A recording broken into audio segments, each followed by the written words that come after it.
I'm Mike. And I'm Adam. And this is Stuff and Waffle. Two friends talking about stuff, and often as not, waffling with frequent reference to Bond cars. Right, another episode begins, and as a direct result of that, the new segment continues. Hello. Yes, yes. You're grotty as well, so. Yeah, I'm not very well. No, you're working at a disadvantage. I'll do my best. It's fine. Yes, you might cough, you might splutter, you might pop, you might bang. It's winter time and I have a child, so clearly I am now ill. Yes. And they've been to school and they've had a rummage around in some sort of cesspit. Yeah, it's all come home. Oh yeah. It's the way of the world, I'm afraid. Standard procedure, yes, absolutely. It's going to be one of us. Well, no, it'll be both of you, as in your house, but you'll take it in turns. But somehow, I've dodged it in recent weeks, but it's only a matter of time. You are resigned to that fate. Yeah, absolutely. It's going to happen sooner or later. It is, and if it doesn't happen there, it'll happen because I've gone to the office and someone's sneezed in a cup or something like that. But it's almost as bad. Yeah, absolutely. But there we go. We have to soldier on, don't we? Well, However, we are podcasting for all our fans. Yes, cars. That's it. We do talk about them occasionally. Yeah. So now come on, pay attention here. I'm doing my best. I've got 3 facts. No, you haven't. No, I haven't. One. No, you haven't. One's a fabrication. That's a key detail, in fact, that you don't have 3 facts. That's correct. No, I haven't inadvertently just arrived with 3 facts. It's fine. Yes, a trick question. They're all true this week. Yeah. Grandad's cocked it up. Yeah, he got it wrong. Yeah. So, are you ready? My soul is prepared. That's it. Fingers on buzzers and all that sort of caper. Oh, I haven't got a buzzer. No. Or is that a buzzer? No, it's not. No, it's okay. No. I don't. No. Don't squeeze the cat for a reaction either. That's not good. It would work. It would buzz. Well, sort of. It would make a racket. I'll grant you. It would. So. Okay. Number 1. The W126 Mercedes S-Class was the first car in the world to be offered with xenon headlights. Okay. Xenon's on your S-Class. Okay. Yeah. Okay. Yeah. Happy enough with that? Lovely. I should make a note, shouldn't I? I should take a lesson out of your book from last time and write these down. Yeah, it's up to you. I've got them poised as and when you need them, so it's fine. I'll just do quick notes. There we go. Got it. Yeah. Okay. Number 2. The Toyota GR Yaris, crucially the original one before the recent, I don't know, is it facelift or revamp? I don't know. The first one. I don't know, but I know the one you mean. Yes. The first one. The one everyone raved about. Yeah, that one. Yeah. That GR Yaris only shares 7 parts with the standard Yaris. Okay. Yeah. Skype's struggling to listen to you and your keyboard all at once. Well, I've got a mechanical keyboard, you see, it's very clattery. So. That's it. Take it steady. That's not. Stop with the typing. So, I kept typing it wrong, you see. I can't operate my fingers properly at the moment. I tried to give you a port, but just my advice to you is don't talk over your typing, all right? Okay. Okay. So, and number 3. The first new car of the 21st century was the Rover 45. Oh, I hope that one's true. I really hope that's true. Oh, that would be wonderful. The Rover 25, did you say? 45. Oh, 45, got you. Yeah, I know that one. That's a good one. Right, let me have a think here then. Now, we all know the Mercedes S-Class is first for almost everything. W126, about the right era, I would suggest, for Xenons. Okay. GRER 7 parts with the standard car. There's something in the back of my mind that I think I've heard that or read that somewhere from when it first came out, and I watched some reviews of it or read some reviews of it. I don't know, but part of me thinks I might have heard that somewhere. 21st, first car of the 21st century, the Rover 45. I want that to be true so much. And I know you do too. So, okay, interesting. The first two I find quite plausible. My judgment is clouded on the third one because I really want it to be true. So,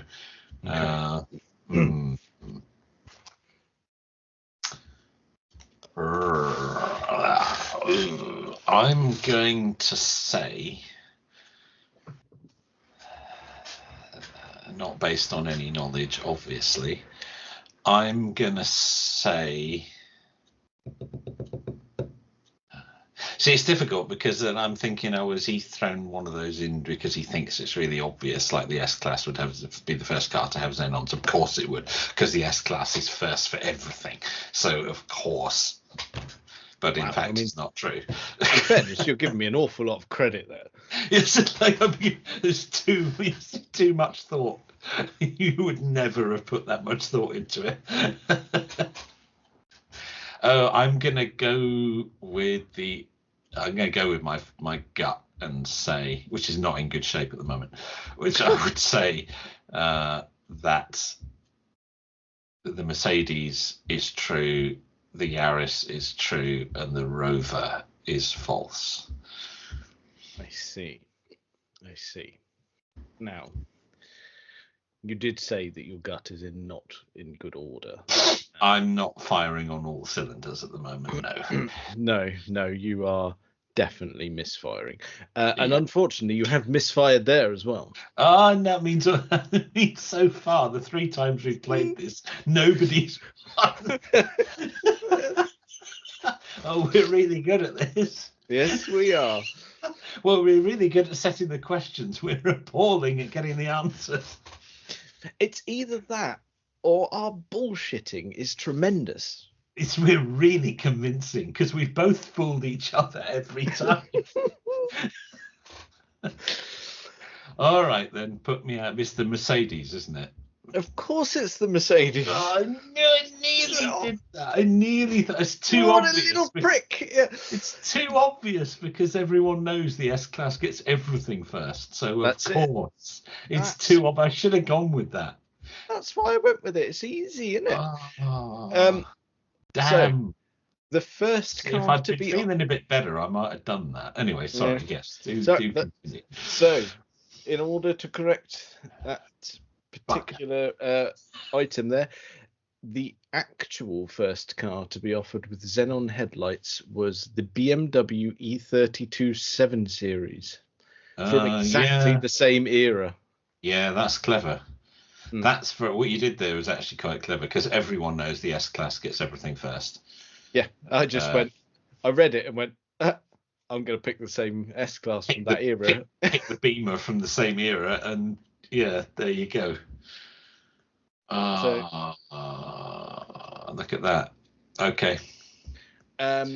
So that makes the GR Yaris true. It only shares 7 parts with the standard Yaris. I'm sure I'd read that and heard that somewhere. Something in the back of my mind said that was true, that I had heard somebody in a review somewhere had said that. So I was fairly confident with that one. I didn't really doubt that because I'm sure I've heard that somewhere.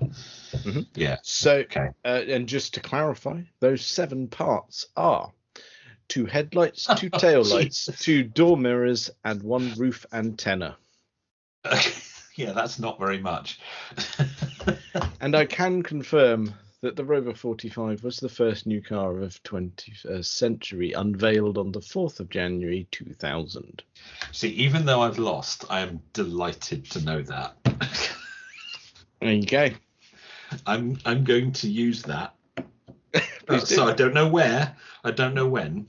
At some point, I'm going to use that as a useless yet impressive fact. Yeah.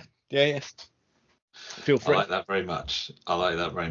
But darn. Yes. So I nearly went with that. I was doubting it even as I said it. I thought it's too obvious. The S-Class gets everything first. Everybody knows that. So it's cheeky little bugger. Sneaky. Okay. Fine. Right. 0 points for either of us so far.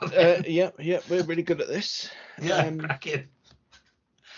I like that.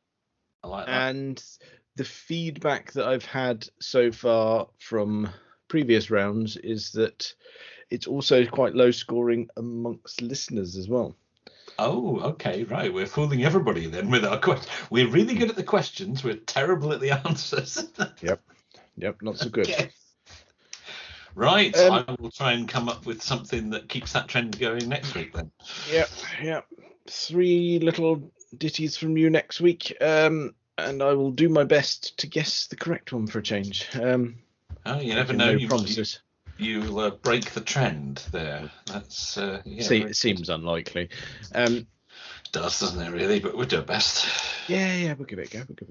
So we're gonna revisit an item, aren't we? Dear. Yes, we are. A bit of an overdue item, as most of ours are by the time we come to look at them. You say overdue. We said we'll look at it next week, and that was 2 weeks ago. So for us, that's actually speedy. That's bang on, isn't it? Yeah. That's probably the quickest we've ever done something. Yeah. So what we're going to have a look at is we discussed that BMW are essentially pulling the plug and sweeping Alpina under the carpet. Yeah, we're a bit disappointed by that. Yeah, not good. So what we thought, well, what we said we'd do is pick our favourite Alpina, and that's depending on the outcome. That might be the podcast's favourite Alpina or individual favourite Alpinas. It's possible that we would choose the same one. Yeah. I genuinely think we stand a really good chance of picking the same one here. Probably. Well, when it comes to that kind of car, our taste is very similar. Yes. So what I've arrived at is a list of 5 Alpinas that I really quite like, and I will work towards my favourite, and I think you should do the same. Oh, blimey. Right, okay, I will attempt to do that. Just to clarify, the one at the end is my favourite. The ones leading up to it are in no particular order. No, you're not starting with your least favourite. No, I'm just saying these enough. 5 I really like, but the last one that I will announce is the one that is my favourite. Okay, that's fair. So that's fine. And I know we were discussing it off air, but you were saying you've got 5 as well to work with. I can do that. Yeah. Yeah. Okay, so as we said, in no particular order, the first one on my list is the Alpina B6 2.8, based on the E21 3 Series. Oh, that's naughty, that. Yeah, so we're talking unveiled late 70s, I think this was. Yeah, I'm just looking at one now. Yeah. I adore E21. That it's something that was actually quite plentiful on our roads. I mean, not in Alpina form, obviously, but no, but the ordinary, the big BMW badge one. Yeah, back in the day when we were much younger and fresher faced. I mean, if we when we're talking about that era, we're basically going back to when we were kids when that was on the road.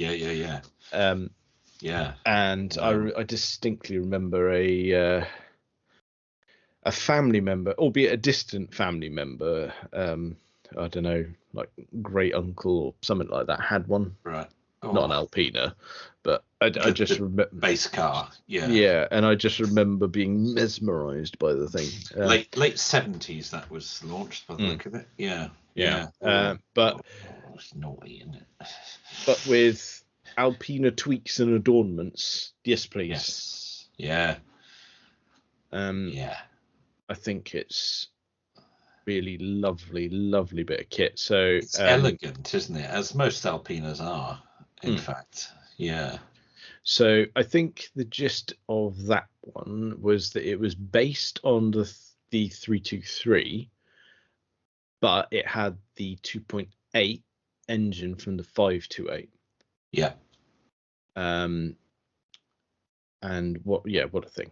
Absolutely tremendous. I think looking at my notes, I'm pretty sure they lobbed a turbo on it.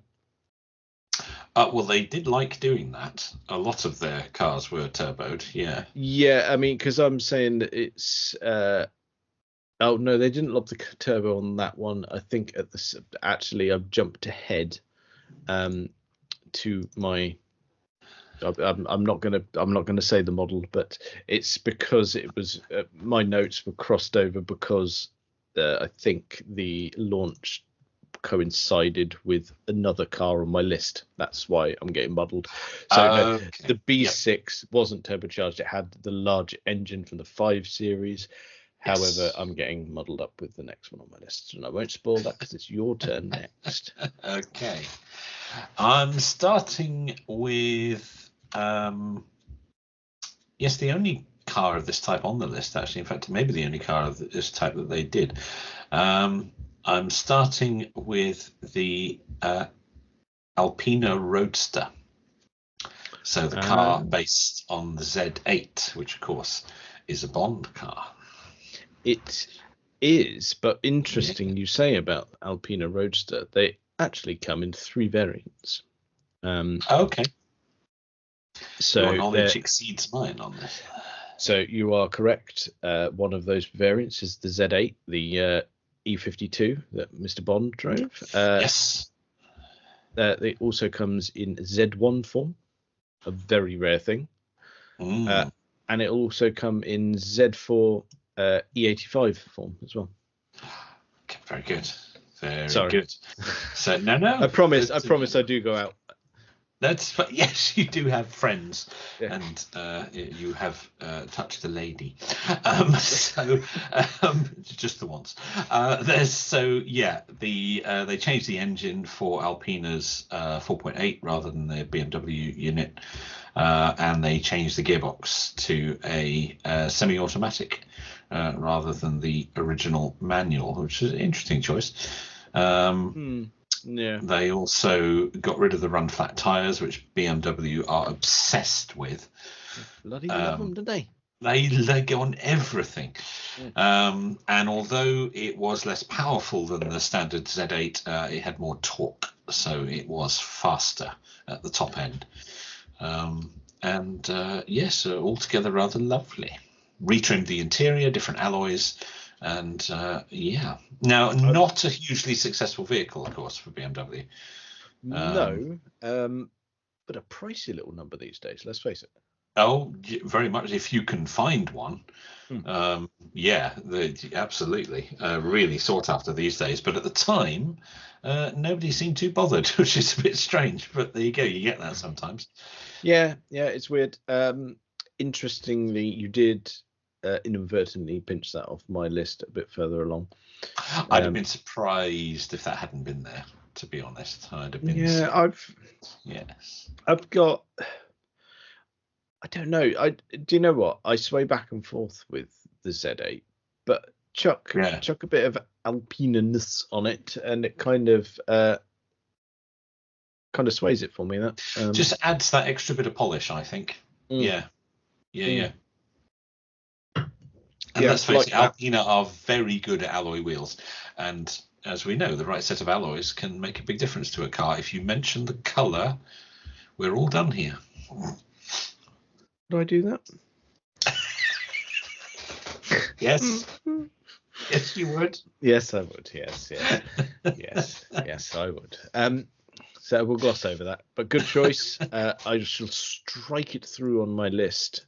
Okay, sorry about that. No, not at all. Do you know what? I'm pleased about the crossover because it means we're on the right wavelength now, doesn't it? You're in fairly. So this is our kind of territory. There are cars here that we're guaranteed to both like, so that's fine. This brings me on to my next car, which I almost gave away already. So it is exactly from the same era as the B6 2.8, but I am going to be referring to the B7 Turbo. What a thing. So this was, again, like I said, same era, late 70s, based on the E12 5 Series. Yep. Yeah, tremendous. So the engine is the 3 litre straight 6, but chuck a turbo on it, basically. Yeah. Lovely. It's a powerful saloon car. You can't go wrong, can you? No, and it's going to be, and it's got in Alpina style. It's got some lovely little tweaks as well. So it's Bilstein suspension, ventilated discs all round. Like you say, they do the wheels, obviously.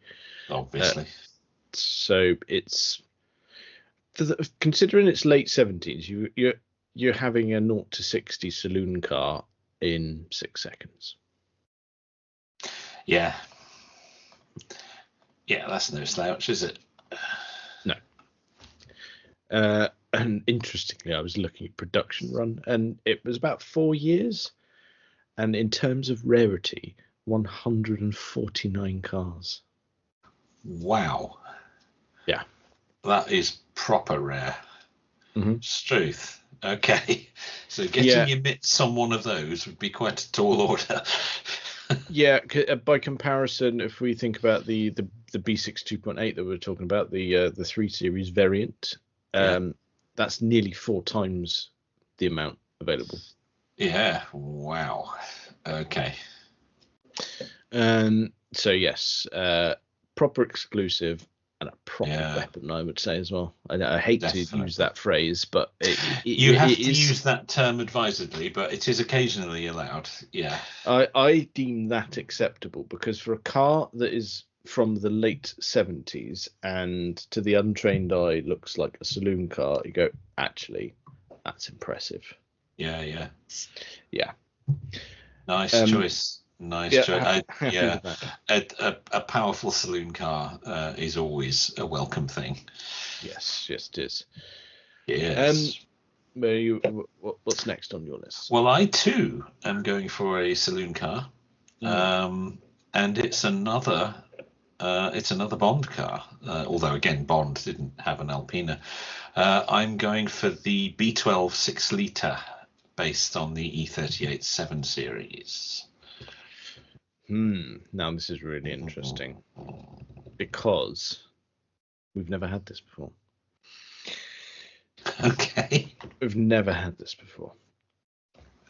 What you've gone and done there is you've leapt in and stole my number one. Oh no, really? Yeah. Bastard. Oh, that was your favourite. Because they do the 6 litre version in long wheelbase form, so 6 litre V12 Alpina. I mean, what's not to love? I know, it's glorious, isn't it? It's glorious. 424 brake horsepower. A huge car. Oh yeah. Beautiful lines, obviously, as the ordinary E38 is, as we have long established. is a gorgeous thing. Apparently, just 94 were built, and only 23 in the long wheelbase form. And that's the one you'd want, because you look at it and go, that's ridiculous. It is. Because it's a sub 6 seconds to 60 car. Yes. Bear in mind, it's enormous. It is very big. Yes, yeah. It is very, very long. And a top speed somewhere in the region of 185 miles an hour. Yeah. Again, that defies all logic. It was designed to go up against the AMG S-Class, which of course was also available in limo form. But I think the BM, or the Alpina, is a lot more elegant. Yeah. It's a beautiful, beautiful piece of design. I mean, it is in standard form, but yeah, the Alpina. Love it's ridiculous thing. It is. It's just the performance, the enormity of it. It's such an. It's a match made in heaven, really, isn't it? And all the ones that I've seen have been offered in that lovely blue with the gold Alpina decals on it. Yeah. And a car of that age as well, on the Alpina wheels are on 20s. I know. Huge wheels. Yeah. Nothing had 20-inch wheels back then. It's incredible. No. So like I said, you've stole the thunder, but that is my favourite. I'm sorry I did that, but it may yet happen again. That's fine, but it's impossible to overlook that as my favourite. Going a massive, what you would deem to be a waftomobile, but actually quite aggressive now. I mean, it's a proper executive limo. 6-litre V12. V12, I know. Yeah. Yes, please. And even more rare than the super rare car you were just talking about. Yeah. You will probably never see one. I guarantee it. I have never seen one. No. I mean, a bog standard. Bog standard. A non Alpina 750 IL or 750. It's quite rare in itself. It is. The 750 is rare. The 728s and 730s of that era are a bit more common. Yeah. But certainly a 750 is very rare. Yeah. Yeah, but then lob on top of that, you go, well, actually, 5 litre? Oh, pedestrian. Yes. Let's chuck it. 6 litre. That's what you need. Yeah. 6 litre V12. That's going to be so buttery smooth to drive. Yes, but also terrifyingly fast as well. Yes, in a very, very big car. So it's going to be smooth, but awfully urgent. Very urgent. Yes, you're going to make significant progress in that. Yes, very good. That was almost my favourite as well, but I found something else. So. Okay, that's fine. So considering you nabbed 2 off my list, you actually leave me with 1 now. Sorry about that. It's okay. It's all right. It's fine. We don't need to have an argument. So the Alpina B10 based on the E34. Okay. What a thing. So you can have it as bi-turbo. So that's what we're interested in. Yeah. So that's the M30 engine. So it's a 3.4 litre twin turbocharged, ridiculously tremendous thing, mated to a manual gearbox as well. Oh. Yep. Take your face off that. And again, it's really got the uprated bits and bobs. So you've got your Bilstein, you've got your bigger discs, and all of that sort of caper. And the cars came with very specific Michelin tyres at the time. I mean, obviously tyres of tech has moved on, so you can probably get better ones now. Yes, probably get something better now, but yes, at the time, yes. Yeah, roughly 5.5 seconds to 60, 180-ish miles an hour top speed. And in its era, that kind of... So you've got your fast saloon car there, but it really did put it awfully close to sort of Testarossa performance. Oh, absolutely. Yeah, absolutely. Well, several of them, when I was researching this, would outperform the supercars of the day easily. And yet it was a big 4-seater saloon, or even indeed estate. In fact, your B10 was available as an estate with the V8, because I did consider that for my list. Interesting. The B10 was available as estate. But yes, it was, because I think that it was. I'm looking at it. Well, I'm sure you are, but I think the next one along probably would have been, because if it was the V8, would that have been the 4-litre? Let's just see. 4.8, in fact. Oh, okay.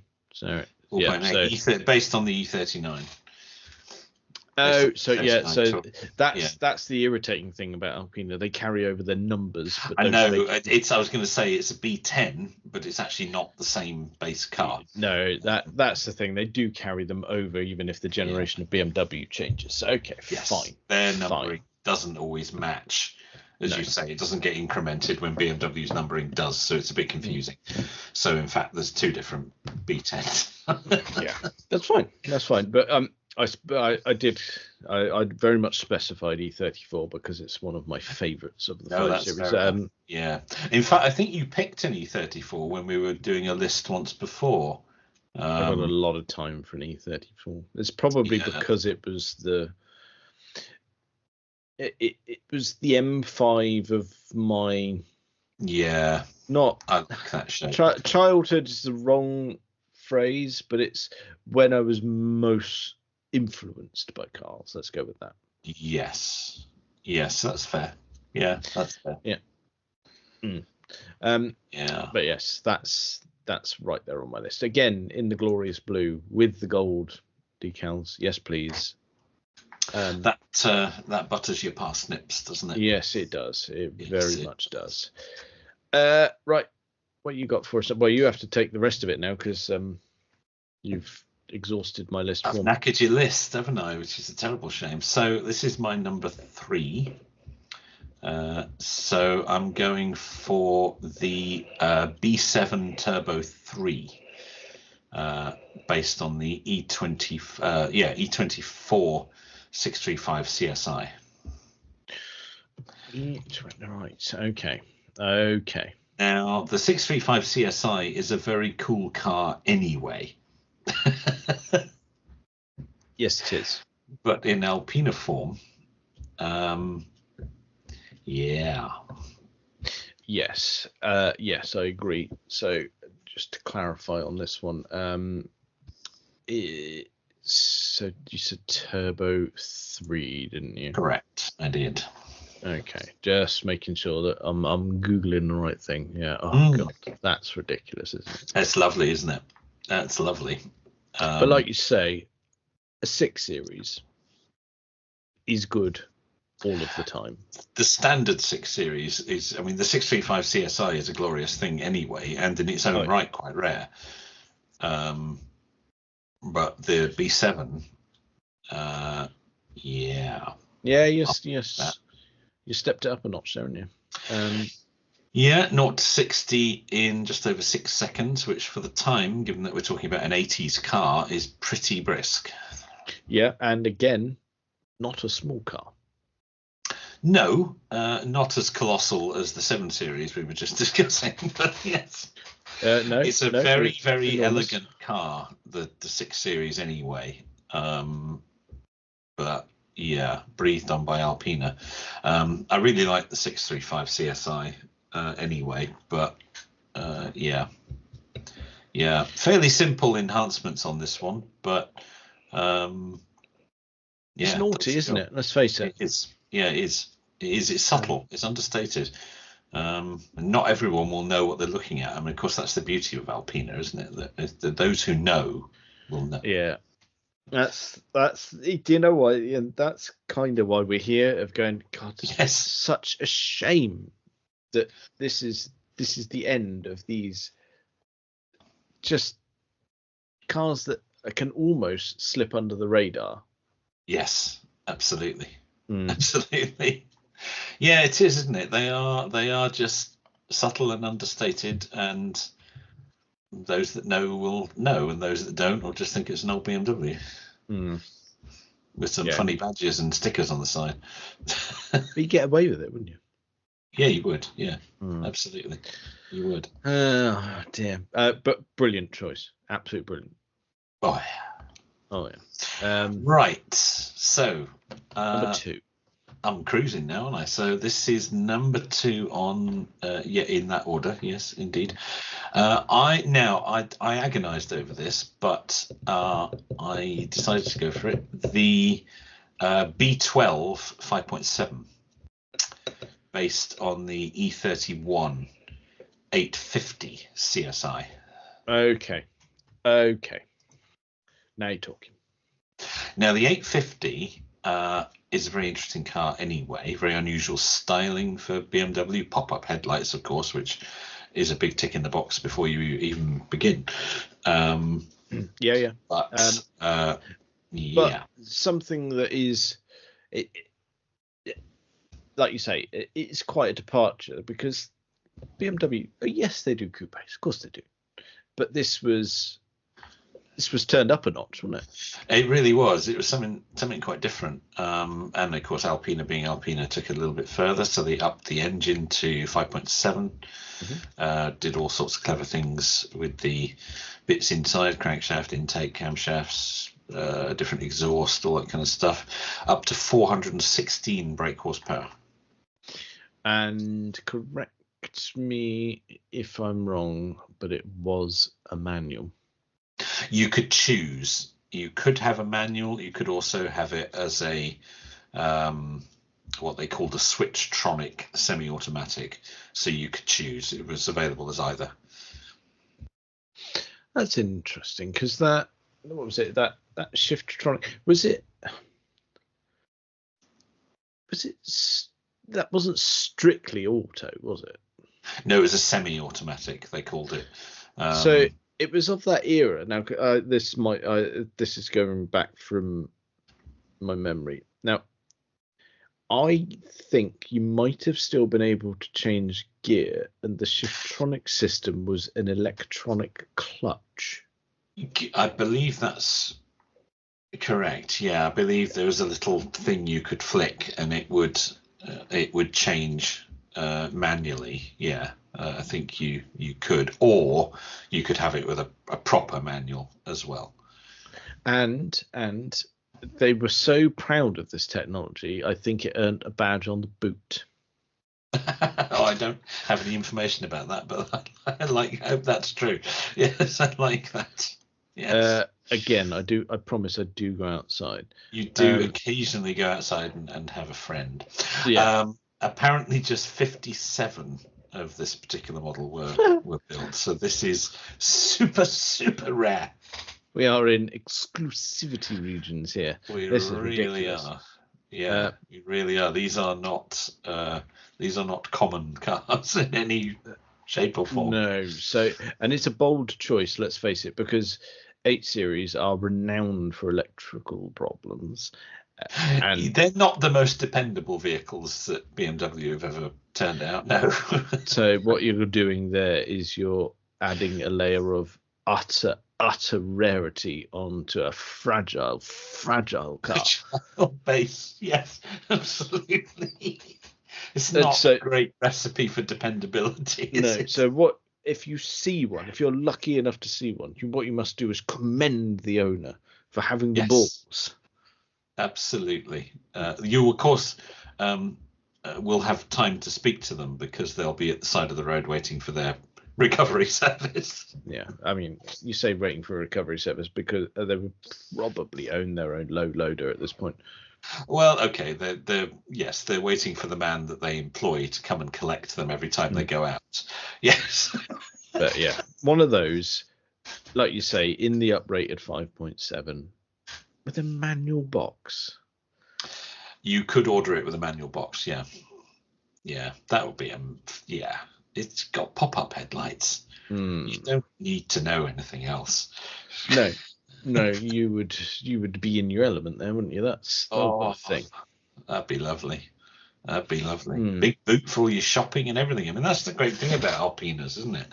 It's awfully practical. Very practical, yes. Which segues us neatly onto my number one. Go on then, number one. I almost got excited there. You did. That was almost went sort of smashing and nicey then. I just do a lot for charity, mate. And that's it. So, yeah, I don't. No, neither do you. Did I say I did? So my number one. Excuse me. I've managed to hold the coughing together so far. Right. Number one. Suspense is bloody killing us. Come on. Oh, terrible. Is the B10. So based on the E34 5 Series Touring. My favourite had to be an estate car. To be an estate car. Okay. So we're in very safe territory here, aren't we? So this is so close to what I had. But it is close to what you had, based on the 1988 535i Touring, which that shape of BMW has always been a favourite of mine. It's the Ronin one. Again, those who will know. Yeah. Yeah, it's that one. Love the 535i, and in estate form, which again is quite rare in standard form. Yeah. So, yeah, upped the power to 254 brake horsepower, up from the standard 220, 0 to 62 in 6.4 seconds. I remind you again, it's an estate car. Yep. What a thing. Yeah, absolutely. Love it. Absolutely love it. But it was also available as as all-wheel drive, which I don't believe the standard car ever was. No, Now I question this. I don't know that for a fact, but So now that the thing that makes me think on that is I don't think it was ever offered to us. You might be right. As that, I'm just seeing if the information I have says that it doesn't. Yeah. This is where we get really. I'm not sure about that. Whether I've never seen a standard one listed as being four-wheel drive. I genuinely think there were X variants of it. Okay. Which meant obviously that it was all-wheel drive. Yes, however, that's what that means in BMW world. Yeah.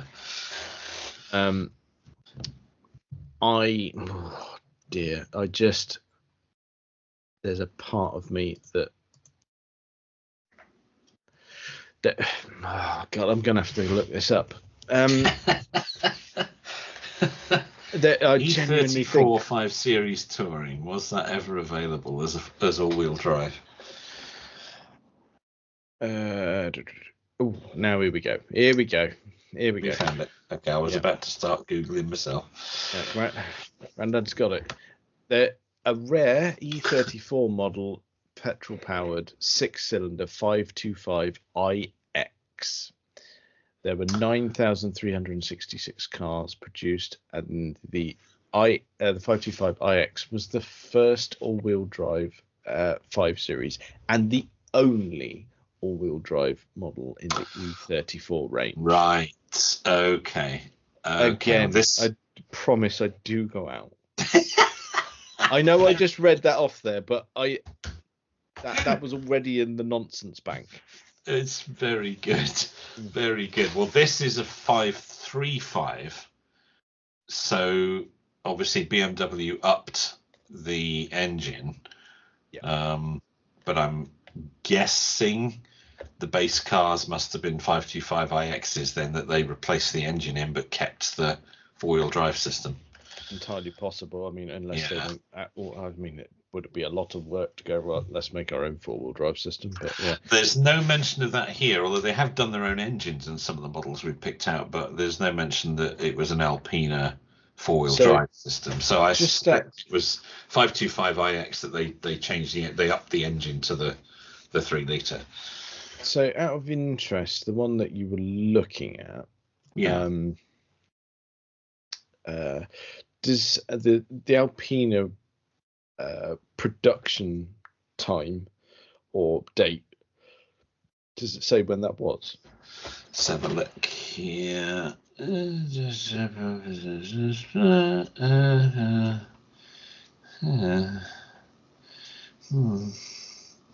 think well, it doesn't say explicitly. I think 1988, which would have been the first year for the 535i. Yep. So that's interesting because they're saying the iX wasn't introduced until 1990. Interesting. Okay. Yeah, it specifically says here the car I'm looking at is a B10 3-litre all-wheel drive. That's interesting. Yeah, the year must be wrong because it says actually that this is based on the 525 iX. But Alpina upped the 2.5-litre engine to 3-litre. There you go. There you go. All ties together then. Oh, there we go then. So yeah, it was a 525 iX when it came off the line, but Alpina breathed on it and upped the engine to a 3-litre. There we go. We've arrived at all of the facts. Yes. So the four-wheel drive system is factory standard, but Alpina fiddled with the engine. Okay, and turned it into a 535i. So effectively, although it wasn't badged as this, it was a 535 iX, which you couldn't get from BMW, but you could from Alpina. There we go. Okay, we got there. And it's in touring form, which of course instantly makes it better, as we know. That's it. So we've arrived at perfection. That's my favourite. That's my favourite. Looking at the stats for that particular one, so you want the B10 3-litre four-wheel drive in touring form, and if we're going to go rarity, 70 cars were produced. There you go. And do you want even more rarity? Oh, please. So would you like one of those in right-hand drive, sir? Oh, that'd be handy. Yeah. How many? There are a small number of right-hand drive cars. There are 2 saloons and 1 touring. Right. So I have a grand total of 1. One to pick from if you want it in full UK spec. And that was converted by Sytner, the Alpina dealer in Nottingham. Very good. Wow, you've gone in hard there. So yeah, but what we've established there, all right, we've not arrived at the same decision. It's not far off though, is it? We're not far off, and I don't think that either of us can argue that any of our choices are bad. No, absolutely everything we've discussed is wonderful. Yes, it is, and it also really reaffirms our original point of going, why on earth are they stopping this? It's a real shame, isn't it? I don't understand it. I don't understand it at all. They basically bought it to kill it, surely. It looks like it, doesn't it? I'm going to guess there's an accountant involved somewhere here. Yeah, it's got all the hallmarks, doesn't it? It has, hasn't it? Yes. No offence to accountants, but you do tend to ruin the fun. Well, that's it, yeah, and it does come. It comes worryingly back to the issue in the car industry in general at the moment. No one is having a good time of it. Let's not talk about that. But yes, it's not a good time at the moment. No. Let's say that. No, you're right. No, we don't have time to get into that in this particular episode. No, we could do a whole episode alone on that, but on the state of the car industry at the moment. And I know we're going to have to. We are awfully current, so we're going to have to do that. Oh, we're all over it. Yeah, no, we're going to have to get into it sooner or later about who did what to who. But quite. However, before we wrap it up, I know we discussed this as well off air, but what we need to do is let the dear listeners know that we're going to set ourselves a bit of a challenge. Oh yeah. We are we'll probably tackle it next week, because what this does entail is us browsing the classifieds of our choice. And the challenge for next week, as well as our usual segment now that is doing very well, we must browse and find, and the winner is who can go the fastest for $5,000. So there were two statistics that will be taken into account. We will take into account top speed, and we will take into account 0 to 60 time. I'm looking forward to that. That's our kind of challenge. That. Yeah, that's a bit of us. That is. We will report back. Excuse me. Sorry, I could have that snuck up on me. That did. That's all right. The technology actually clipped a bit of that for us, so it's fine. Oh, good. I'm glad. I apologise if that hurt anybody with headphones on. No, I genuinely think the noise cancelling took the edge off that one for us. Oh God.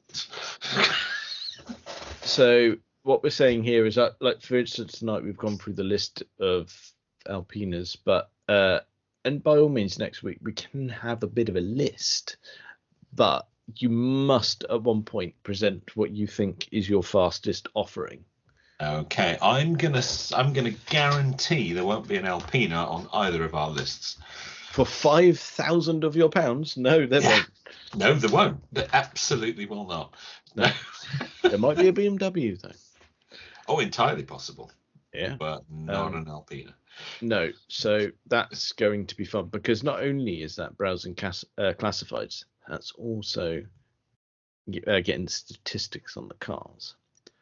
That's true. We need details, don't we? Yeah, I'm going to work a Jag in there somewhere. I have to. You shoehorn one in. I will. Whether it's your, I know we don't want to get into copyright issues, whether it's your top trump is oh, there's a phrase that's changed meaning in recent years. Oh God. Another thing he's ruined. Yes. But yes, that's where we're going to go next week. We'll have our two facts, one fiction. We'll do our segments, and after you've lost that, we'll then move on to... Yes, we will. We will figure out of what's on sale that week on various classifieds. What's lovely? How fast we can go, or what's the fastest we can go for $5,000? I need very little excuse to look at classifieds, so I'm going to enjoy that one. But yeah, this is coming at it from a different angle from you. Yes, you'll be able to look at Jags, but you're gonna have to branch out. I'm gonna have to look at other things. Yeah, you're gonna have to be ballsy, but that's fine. That's fine. We like a challenge. We do. You're not getting a Tesla for less than £5,000, at least not yet. But I would imagine in the next couple of months you'll be able to. Whether you want one's a different matter, but there we go. You might not want it, but it'll be quick. It will. Although, if we're taking top speed into account, that could hold it back. True. Acceleration time will be ridiculous. Top speed, not so much. So yeah. But anyway, as it stands, and it won't have changed by next week, that you won't get a Tesla for less than £5,000. At least not one that you want. So. No, precisely. No, we're going to have to go something powered in the old-fashioned way. The old-fashioned way, yes. And it's going to be lovely. But yeah, all right. We're not going to fail on this. Actually, we're not going to defer to another week. I think we're both quite looking forward to this. I think we'll get this one done. Yeah, we'll have this one. Yeah. We'll have this one dealt with. Look at this. We've gone into a couple of episodes here prepped, so there's going to be more of that. Enjoy. Well, I think that's probably enough of that for this week. Check us out on all the various social medias and things. Thank you very much for listening.